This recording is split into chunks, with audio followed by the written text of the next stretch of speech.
അപ്പോൾ രാവിലെ ഞാൻ പറഞ്ഞിരുന്നു വൈകിട്ടൊരു അടിപൊളി ഡിഷ് ഉണ്ടാക്കിയിടുന്നുണ്ടെന്ന്. അപ്പോൾ അത് ഇതാണ് കേട്ടോ, നമ്മുടെ നാടൻ ഏത്തപ്പഴം കൊണ്ട് ഒരു അടിപൊളി ഡിഷ്. പിന്നെ ഇത് നമ്മുടെ ലാലേട്ടൻ്റെ സ്പെഷ്യൽ ആൻഡ് ഫേവറേറ്റ് കുക്കിംഗ് ആണ് കേട്ടോ. ഞാനിവിടെ ഒരു ഏത്തപ്പഴം എടുത്ത് ഇതേപോലെ മുറിച്ചിട്ടുണ്ട്.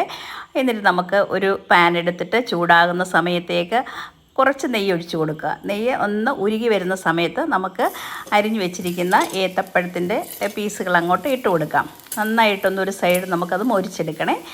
ഇത് നമുക്ക് ഇഷ്ടമുള്ളതുപോലെ മുറിച്ചെടുക്കാം, നീളത്തിൽ വേണമെങ്കിൽ അങ്ങനെ മുറിച്ചെടുക്കാം.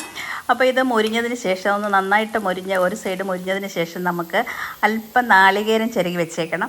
അത് ഇതിൻ്റെ മുകളിലേക്കൊന്ന് തൂക്കി കൊടുക്കാം കേട്ടോ. നമുക്ക് ആവശ്യത്തിന് എത്ര വേണോ അതിനനുസരിച്ച്, ഇതിൽ കുറച്ച് മതിയെങ്കിൽ കുറച്ചിട്ടാൽ മതി. ഞാൻ ഒരു പഴമേ എടുത്തിട്ടുള്ളൂ ഇവിടെ. ഇതിപ്പം കുറച്ച് ഞാൻ ആദ്യം ഒന്ന് ഉണ്ടാക്കി നോക്കും, ട്രൈ ചെയ്യും ഏത് കാര്യം അങ്ങനെയാണ്. പിന്നെ ഒരു ശർക്കര ചീകി വെച്ചത്, അതും നമുക്ക് ആവശ്യത്തിന് എത്ര വേണമെങ്കിൽ ഞാൻ ഇത്ര ഇവിടെ ഇട്ടിട്ടുള്ളൂ. ഇനി ഇതെല്ലാം കൂടി ഒന്ന് കൂട്ടി യോജിപ്പിച്ച് നമുക്കൊന്ന് നന്നായിട്ട് ശർക്കര മെൽറ്റായി വരുന്നത് വരെ നമുക്കിതുപോലെ ഒന്ന് ഇളക്കി കൊടുക്കാം കേട്ടോ.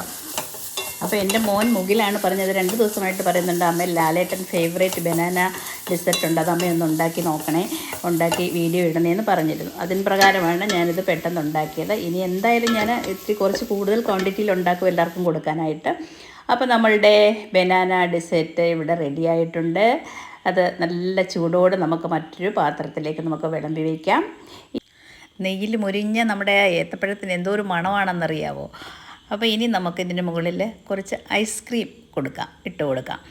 അത് നമുക്ക് ആവശ്യത്തിന് 1-2 ചെറിയ സ്പൂണ് ആവശ്യത്തിന് ഇട്ട് കൊടുക്കാം കേട്ടോ. അപ്പോൾ മൊത്തത്തിൽ ഇത് മധുരമായിട്ടാണ് വരുന്നത്.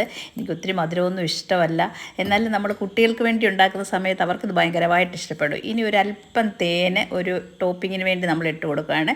അത് വേണമെങ്കിൽ ഒഴിവാക്കാം, നമുക്ക് ലാലേട്ടൻ ചെയ്തതുകൊണ്ട് അതുപോലെ തന്നെ അങ്ങ് ചെയ്യുന്നേ ഉള്ളൂ കേട്ടോ. അപ്പോൾ നമുക്കിനി ഇതൊന്ന് കഴിച്ച് നോക്കാം. എന്തോ ഒരു മണമാണെന്നറിയാമോ.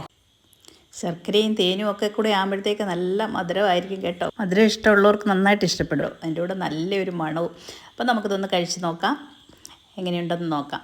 ചൂടുണ്ടായിരുന്നു, പക്ഷേ അതിൻ്റെ മുകളിൽ ഞാൻ ഐസ്ക്രീമൊക്കെ ഇട്ടതല്ലേ, അപ്പോൾ ഒരു ചൂടും തണുപ്പും ഒക്കെ കൂടിയാണേ. അപ്പോൾ എല്ലാവരും ഇതുണ്ടാക്കി നോക്കുക. ഇനി നമുക്ക് അടുത്ത വീഡിയോയിൽ കാണാം.